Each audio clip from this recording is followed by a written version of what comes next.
नमस्कार, बहुत स्वागत आप सभी का। जी मध्य प्रदेश छत्तीसगढ़ देख रहे हैं आप और आपके साथ मैं हूं कीर्ति दीक्षित।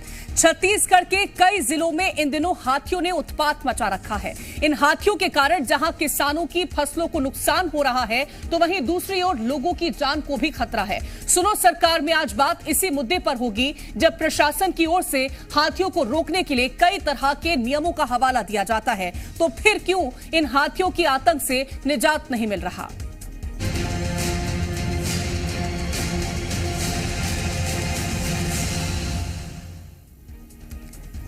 छत्तीसगढ़ के कई जिलों से ऐसी तस्वीरें सामने आई हैं जो वाकई हैरान कर देने वाली हैं। बलरामपुर में हाथी के हमले से एक किसान की मौत हो गई। कोरबा में 60 हाथियों का दल उत्पात मचा रहा है। गरियाबंद में 20 से ज्यादा गांव अलर्ट पर हैं और सूरजपुर में गन्ने की फसल को नुकसान पहुंचाया गया। इन सब के बीच लोगों का एक ही सवाल है कि आखिर उन्हें इन हाथियों के आतंक से निजात कब मिलेगा।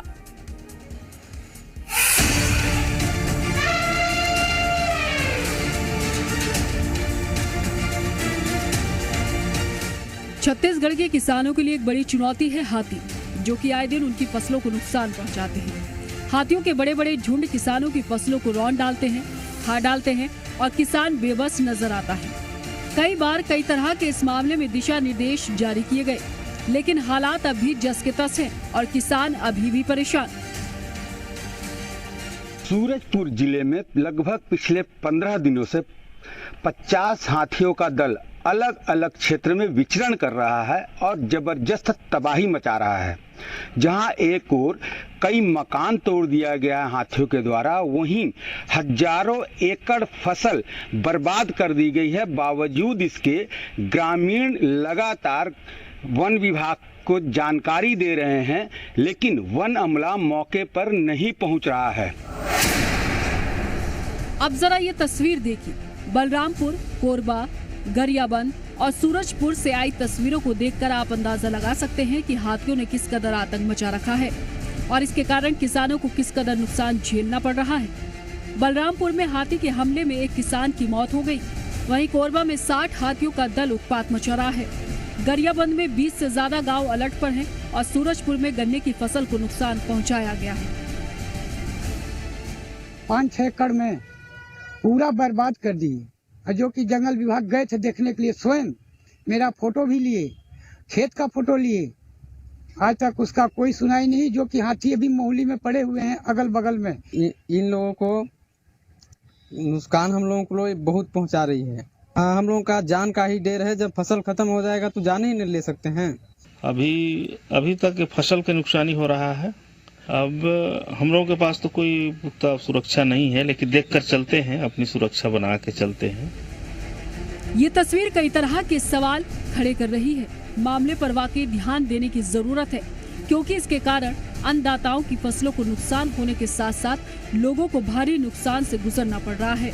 देखना होगा कि कब तक मामले में ठोस कदम उठाया जाता है। ब्यूरो रिपोर्ट, जी मीडिया।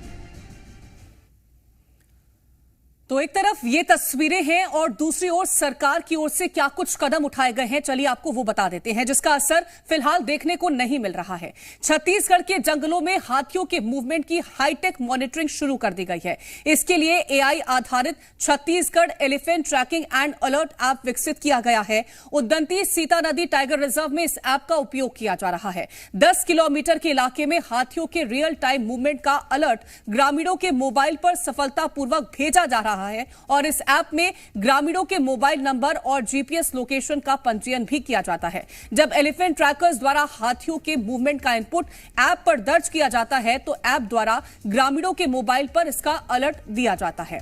अब एक तरफ ऐप के जरिए हाथियों से बचाव की बात कही जाती है, तो दूसरी ओर ऐसी तस्वीरें सामने आ रही हैं जो वाकई हैरान कर देने वाली है। ऐसे में कई तरह के सवाल खड़े हो रहे हैं। सबसे पहला सवाल, हाथियों के आतंक से निजात कब? दूसरा सवाल, हाथियों पर रोक लगाने में वन विभाग फेल। तीसरा सवाल, क्या सीमावर्ती इलाकों में पुख्ता इंतजाम नहीं? चौथा सवाल, फसलों के नुकसान की कौन करेगा भरपाई? पांचवा सवाल, हाथियों के आतंक से हो रहे नुकसान का जिम्मेदार कौन? तो कई सारे सवाल इस बीच खड़े हो रहे हैं और ज्यादा जानकारी के साथ अलग अलग हिस्सों से हमारे संवाददाता जुड़ गए हैं। रूपेश गुप्ता हमारे साथ रायपुर से मौजूद हैं, ओपी तिवारी सूरजपुर से हमारे साथ जुड़ गए हैं, शैलेंद्र सिंह बघेल हमारे साथ बलरामपुर से जुड़ गए हैं और इसी साथ नीलम डार पड़वार से, और बात करते हैं रूपेश से। रूपेश, जिस तरह से सरकार ने व्यवस्थाओं को लेकर के बात करी है, सरकार ने कहा कि हम अलर्ट सिस्टम हमने शुरू कर दिया है, सरकार ने इस बात का भी दावा किया कि नोटिफिकेशन पहुंच जाएगा ग्रामीणों के पास, लेकिन अगर ये सारी व्यवस्थाएं हैं तो फिर किसानों को नुकसान क्यों हो रहा है, उन्हें अपनी जान से हाथ क्यों धोना पड़ रहा है? देखिए, किसानों को नुकसान इसलिए हो रहा है क्योंकि हाथियों को खाने के लिए पर्याप्त जो खाना है वो जंगल में नहीं मिल पा रहा है। इसलिए नुकसान हो रहा है क्योंकि जंगल का एरिया लगातार सिमटता चला जा रहा है, और जो सीमावर्ती राज्य हैं, चाहे वो झारखंड हो और चाहे वो उड़ीसा हो, वहां पे बहुत बड़ी संख्या में माइंस खुली हैं, और जो हाथियों के रहवास के इलाके थे उन इलाकों से हाथियों को पलायन करना पड़ा। चूंकि उनके कान बहुत सेंसिटिव होते हैं और जब तेज ब्लास्टिंग होती है तो हाथी उसको बर्दाश्त नहीं कर पाते हैं, इसलिए वो छत्तीसगढ़ की तरफ आ रहे हैं। छत्तीसगढ़ वो इलाका है जहां पे सैकड़ों साल पहले हाथी रहा करते थे, और कहा यह जाता है कि जो हाथियों की मेमोरी होती है वो कई पीढ़ी तक ट्रांसफर होती है। तो इसी बात के मद्देनजर वो अपने पुराने रहवास इलाके में आ रहे हैं। लेकिन इसका जो सबसे बड़ा जो एक्सपर्ट कारण मानते हैं वो ये मानते हैं कि जो माइनिंग एक्टिविटी लगातार बढ़ रही है उसकी वजह से हाथियों को दिक्कत हो रही है, और जब खाने की दिक्कत होती है तो ये जाते हैं गांव की तरफ। महुआ होता है, महुआ उनका फल होता है प्रिय, वो खाते हैं। फिर उसके बाद बहुत ज्यादा भूख लगी होती है तो धान भी खाते हैं। सरकार ने इस दरमियान बहुत सारी कोशिशें की, कॉलर आईडी लगवाए, आइडेंटिफाई किया, लोगों को मुनादी करके एक सिस्टम डेवलप किया कि किस तरह से जनहानि ना हो। इन सब तमाम मसलों के बीच में जो सबसे बड़ी सच्चाई ये है कि जो वन का क्षेत्र लगातार सिमटता जा रहा है उसकी वजह से खाने पीने की दिक्कत हाथियों को हो रही है, और वो बार बार शहर की तरफ आते हैं खाने की तलाश में। और ये पूरा का पूरा प्रदेश में 250 से ज्यादा अनुमान के मुताबिक इस वक्त हाथी मौजूद होंगे, अलग अलग इलाकों में विचरण कर रहे होंगे। पहले सरगुजा के इलाके में हाथी थे, लेकिन धीरे धीरे उनका दायरा बढ़ता चला गया, अब रायपुर के पार भी जा चुके हैं। तो हाथियों की जो संख्या है और जो इंसानों के साथ उनका संघर्ष है वो लगातार जारी है। अब कई जगह, धर्मजयगढ़ जहां सबसे ज्यादा हाथी प्रभावित इलाका माना जाता है रायगढ़ का, उस इलाके में ये देखा गया है कि वहां पे अब किसान अपने फसलों की रक्षा करने के लिए करंट लगा लेते हैं। जो अभी हाल की घटना आई है उसमें भी ये बात सामने आ रही है कि करंट लगाने से हाथी की मौत हुई है। तो ये जो कॉन्फ्लिक्ट है ये पिछले 10 साल से लगातार छत्तीसगढ़ में चल रहा है। जब 90s का दौर था तो जो डॉक्यूमेंट्री फिल्म मेकर है माइक पांडे, उन्होंने वाइल्ड लाइफ, तो उन्होंने एक मूवी बनाई थी द लास्ट माइग्रेशन, लेकिन वो पहला माइग्रेशन था। और उसके बाद इस समस्या का समाधान ढूंढने की कोशिश की जा रही है, लेकिन सफलता नहीं मिल रही है। बिल्कुल, समस्या का समाधान तो लगातार ढूंढने की कोशिश सरकार भी कर रही है, लेकिन सफलता हाथ नहीं लग रही है। लौटूंगे आपके पास। ओपी तिवारी सूरजपुर से हमारे साथ मौजूद है। ओपी, लगातार सरकार की यह कोशिश रहती है कि किसी तरह से जो ग्रामीण वहां पर बसे हुए हैं उनको नुकसान ना पहुंचे, और जो उनकी फसलें हैं उनको नुकसान ना पहुंचे, लेकिन उसके बावजूद भी जब हाथी पहुंचते हैं तो वो ग्रामीणों को नुकसान पहुंचते हैं, जिसके चलते उन्हें अपनी जान से हाथ धो बैठना पड़ता है। तो क्या व्यवस्थाएं हैं वहां पर, और किस तरह से हाथियों का जो दल है वो लोगों को परेशान कर रहा है? जी कीर्ति, बिल्कुल। अगर सूरजपुर की बात करें तो यहाँ पर लगभग पूरे साल लगभग 50 हाथियों का दल मौजूद रहता है, जो अलग अलग इलाकों में रहता है। और ज्यादातर जब अगर उनके जंगलों में उनके भोजन की व्यवस्था हो जाती है तो वो गांव की तरफ रुख नहीं करते हैं। लेकिन अभी हाल ही के दिनों की बात की जाए तो लगातार पिछले लगभग 1 महीने से जो हाथी हैं वो रिहायशी इलाकों में आ रहे हैं, ग्रामीण क्षेत्रों में आ रहे हैं, और वहां लगातार किसानों की खड़ी फसल को बर्बाद कर रहे हैं। वहीं दूसरी ओर जो सबसे बड़ी समस्या ये है कि जिनको जिम्मेदारी दी गई है वन विभाग को, वो मौके से नदारत रहते हैं। कभी कभार वो औपचारिकता पूरी करने के लिए जरूर जाते हैं, लेकिन वहां पर ग्रामीण खुद बेचारे अकेले पूरे रात जगकर हाथियों से अपना बचाव करते हैं, उनको खदेड़ते हैं और अपनी फसलों को बचाने की बात करते हैं। वहीं वन विभाग का यह कहना है कि अगर हाथी फसल को खा रहा है तो उसको खाने दीजिए, आपको मुआवजा मिल जाएगा। लेकिन जो ग्रामीणों से हमारी बात हो सकी, उनका साफ तौर पे कहना है कि उनका मुआवजा भी अभी तक नहीं मिल सका है। ऐसे में उनकी फसल ही बर्बाद हो रही है और मुआवजा भी नहीं मिल रहा। वहीं दूसरी ओर जो जिले के बड़े अधिकारी हैं, हम अपने जिले के डीएफओ की बात करें तो पिछले 15 दिनों से ऑफिस नहीं गए हैं। हम लगातार उनसे संपर्क करने की कोशिश कर रहे हैं ताकि वाकई में जो वस्तु स्थिति वो है क्या, वो हमको पता चल सके और ग्रामीणों की जो स्थिति है हम उनको बता सके। लेकिन न तो हमारा फोन उठा रहे हैं और ना ही 15 दिनों से ऑफिस आए। ऐसे में अनुमान लगाया जा सकता है कि जो जिले के बड़े अधिकारी वही अगर अपनी जिम्मेदारी से ऐसे भागेंगे तो इन किसानों को कैसे समस्या का निदान मिलेगा। ऐसे में कहीं ना कहीं सरकार जरूर कोशिश ये करती है कि इन किसानों की समस्या का समाधान हो सके, लेकिन कहीं ना कहीं ऐसे अधिकारी इन सभी योजनाओं पे पलीता लगाते नजर आ रहे हैं। ऐसे में ये कहना बिल्कुल जिम्मेदारों की लापरवाही और उसका खामियाजा यहाँ पर न सिर्फ आम जनता को, ग्रामीणों को भुगतना पड़ रहा है, बल्कि जो जानवर हैं उन्हें भी उसका खामियाजा भुगतना पड़ता है। लौटूंगी आपके पास, शैलेंद्र का रुख कर लेती हूं, बलरामपुर से हमारे साथ जुड़ गए हैं। शैलेंद्र, सरकार ने ऐसी व्यवस्था की है कि हाथियों का दल अगर ग्रामीणों के पास पहुंचने वाला होता है तो उन्हें अलर्ट कर दिया जाता है, उनके पास अलर्ट पहुंचता है। तो क्या सच में ऐसी व्यवस्थाएं लोगों के पास मौजूद हैं ताकि उन्हें अलर्ट मिल पाए? और अगर अलर्ट मिलता है तो उसके बावजूद भी इस तरह की घटनाएं फिर क्यों सामने आ रही हैं? कोई व्यवस्था नहीं है, हाथी का मूवमेंट इसकी रेंज में है। तो विभाग के कर्मचारी को अपने प्रति बजट वाहन है उससे एक मुनासिब करते और हाथी जंगल ग्रामीण जंगल में न जाए। तो हाथी के एग्जैक्ट लोकेशन नहीं पता रहता है हाथी अभी कहाँ है और 1 घंटे बाद कहीं, क्योंकि विभाग इसमें कहीं न कहीं लापरवाही है कि विभाग अगर मुस्तैद इसमें रखता तो जो हाथी एग्जैक्ट तरीके लोकेशन में लोकेशन को मिल जाता। और यही कारण है कि जो हाथी ग्रामीणों के घर में घुस रहे हैं, ग्रामीण सो रहे हैं तो उनका परिवार उनका घर ढहा दे रहे हैं और लोग मर रहे हैं। अभी आज की जो घटना है किसान हो रहा था, अचानक हाथी आया, उसने हमला कर दिया और मरे। बलरामपुर की बात करें तो बलरामपुर का 1 साल की बात यही लापरवाही है कि विभाग मुनादी तो करता है लेकिन सिर्फ खाना पूर्ति होती है। विभाग आदमी की मौत होती है, ग्रामीण मर रहे हैं, जो मुआवजा प्रक्रिया है उसको कर देता है। खासतौर मानव के कुंड बलरामपुर के सरहदी क्षेत्र में झारखंड लगा हुआ है, वहां से भी हाथी पलायन करके बलरामपुर आते हैं।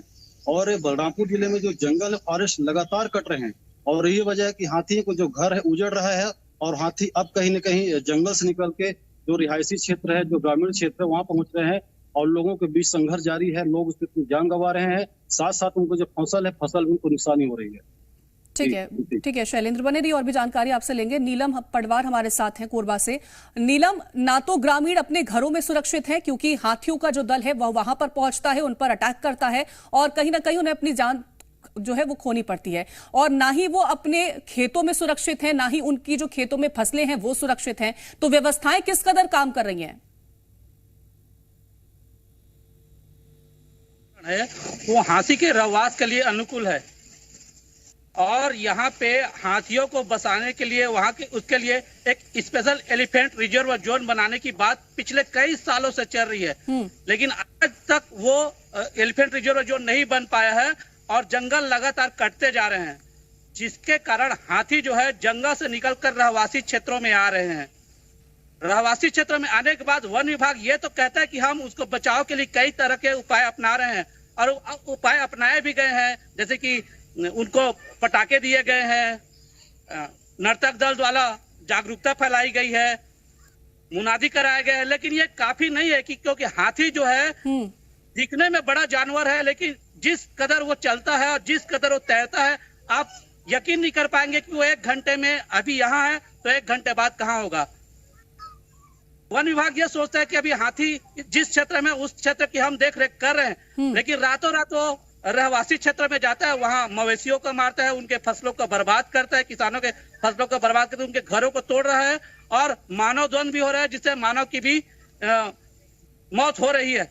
इसमें केवल वन विभाग जिम्मेदार नहीं है, पूरे सरकार इसमें जिम्मेदार है, क्योंकि विधानसभा में लगातार ये बात उठती है और एलिफेंट रिजर्व जोन बनाने की बात होती है, लेकिन आज तक उस पर कार्य नहीं किया जा रहा है, जिसके कारण हाथी मानव द्वंद लगातार हो रहे हैं। ठीक है, एलिफेंट रिजर्व जोन बनाने की बात की जाती है रूपेश, लेकिन इस पर काम क्यों नहीं हो पा रहा है, इसका जवाब दीजिएगा। और जैसा कि आपने कहा कि सबसे मुख्य कारण जो है हाथियों का ग्रामीणों के पास पहुंचना वो है भोजन, तो भोजन की उचित व्यवस्था क्यों हाथियों के लिए नहीं हो पा रही है? क्यों उन्हें ग्रामीणों की ओर रुख करना पड़ता है? क्यों उन्हें ऐसी जगह पहुंचना पड़ता है जहां पर लोग मौजूद हैं, उनकी फसलें मौजूद हैं?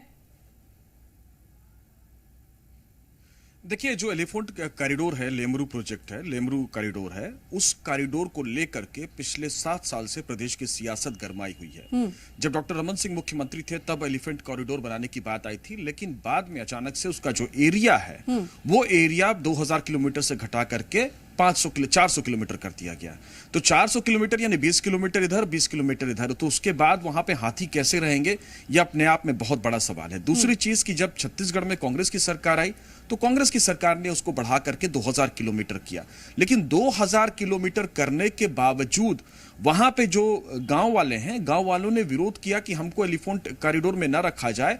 और उसके बाद जो एरिया था इनका बढ़ाने का, जो इनका प्रस्ताव था वो 3700 किलोमीटर से ज्यादा था, उसको समेट करके फिर से 2000 किलोमीटर में लाना पड़ा।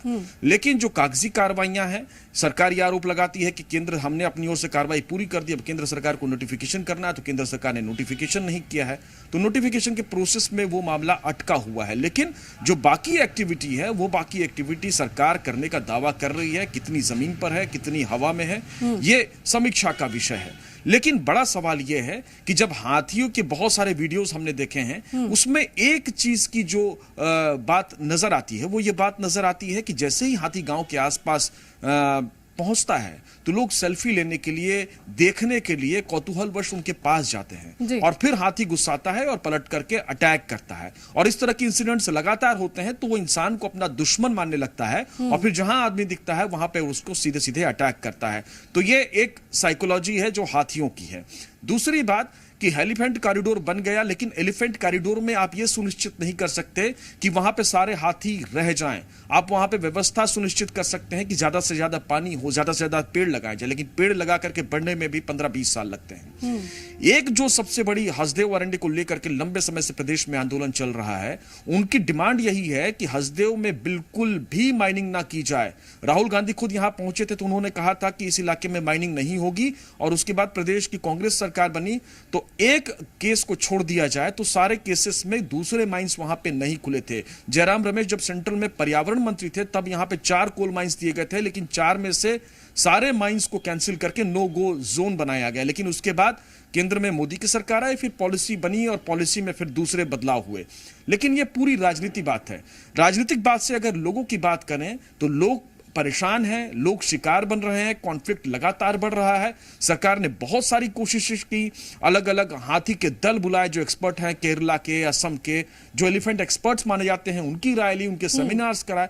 लेकिन सबसे बड़ी समस्या यह है कि इतनी बड़ी संख्या में हाथी हैं कि उनके लिए, जैसा आपने बोला कि खाने की व्यवस्था कहां से की जाए, जंगल है नहीं, पत्तियां है नहीं, तो फिर पत्ते कहां से खाएंगे। तो सरकार को कोशिश ये करना चाहिए और ये सोचने का वक्त है कि आप ये तय कर लीजिए, भले ही हाथी आपके वोटर नहीं है, लेकिन पर्यावरण आपकी जिंदगी है, और पर्यावरण अगर आपकी जिंदगी है तो आपको तय करना पड़ेगा कि किस इलाके में हाथी रहेंगे, जंगली जानवर रहेंगे, किस इलाके में पेड़ रहेगा और किस इलाके में जो इंसानी गतिविधियां हैं वहां संचालित होंगी। जो साल के जंगल होते हैं, छत्तीसगढ़ का राजकीय पेड़ है, और पूरे साल के उत्तर इलाका और दक्षिण का इलाका केवल रायपुर के आसपास 100 किलोमीटर के पेरिफेरी को छोड़ दें तो साल के जंगलों से आच्छादित प्रदेश है। और जहां साल के जंगल होते हैं, माना यह जाता है उसके नीचे माइंस होती हैं। और उत्तर सरगुजा में, उत्तर छत्तीसगढ़ में जो सरगुजा का इलाका है, वहां पे बहुत सारी कोल फील्ड्स हैं, और ये जंगल के नीचे कोयले हैं, और सबकी नजर यह है बिल्कुल। तो व्यवस्थाएं यहाँ पर उचित नहीं है, क्योंकि सरकार अपनी तरफ से कोशिश करती है कि हम लोगों को अलर्ट करें, लोगों को उस तरह से सुरक्षित रख पाएं, लेकिन वैसी व्यवस्थाएं यहाँ पर नहीं देखने को मिल रही हैं। तमाम जानकारी पहुंचाने के लिए बहुत शुक्रिया है आप सभी का, और फिलहाल के लिए इस बुलेटिन में इतना ही। आप देखते रहें जी मध्य प्रदेश छत्तीसगढ़।